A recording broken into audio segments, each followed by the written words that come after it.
Top of the hour, we're keeping a close eye on some visibility across much of the Quad Cities this morning. Some patchy fog once again may hinder the morning commute for some of us. Thankfully, though, not looking like a widespread event. So most of us going to stay fairly quiet as we head into the morning commute here in the next couple of hours or so. Interstate 280 at Rockingham Road, we've got good visibility there. Also not too bad along Interstate 80, though we're noticing near LeClaire may run into some visibility problems on a scattered basis. Here's a look at where the visibility is currently the worst. And as we've been watching just south of Rock Falls, you see we got the yellow zone going on right within the Sauk Valley here. Some very low visibility values. In fact, not surprising to see some numbers near zero as you head towards the Interstate 88 corridor. So if you're heading towards Chicago this morning utilizing that, beware, you could see some patchy fog there. Also low visibility near Galesburg and Muscatine too.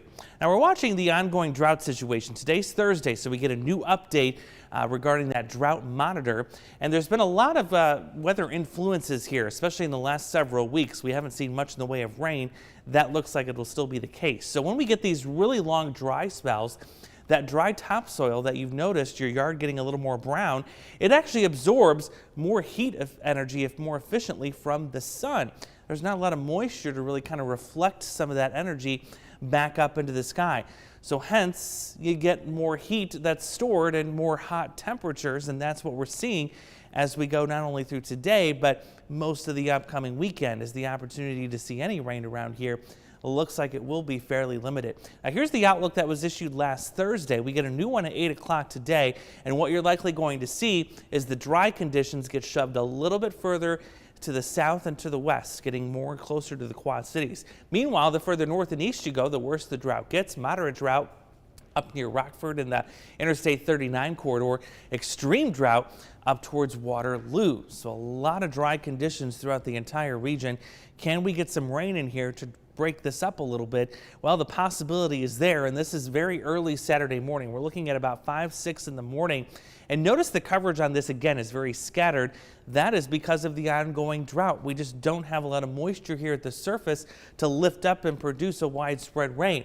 So we could see a few rumbles to start Saturday morning, but in all likelihood, this will remain fairly broken in terms of the coverage, and some of us will still remain dry too, unfortunately. 90 is where we go for this afternoon. Not much in the way of cloud cover on future track, but just like yesterday, I'd expect a few of those to build up during the heat of the day. For tonight, we stay quiet, lows in the mid 60s. This looks impressive off to the west there. You can see it just off the left-hand side of your screen, but notice how it really breaks apart as it approaches us by later tomorrow evening. So it looks like tomorrow will be dry outside of a stray storm in the evening. Right now in the Quad Cities on our Mid-American Energy Eagle Eyes, we're at 63 in Davenport, 65 in Moline. Those feels like temperatures will again peak into the low to mid 90s for this afternoon. Same story for us tomorrow. Dry outside of a late night shower or thunderstorm. Better coverage on that in terms of scattered coverage for Saturday morning. And then Sunday, still looking like a nice break in the heat and humidity. That'll be the most comfortable day of the entire weekend. Before that, we'll rebound in here for early next week, and sadly still looks like only isolated coverage of some showers and storms for Monday and Tuesday.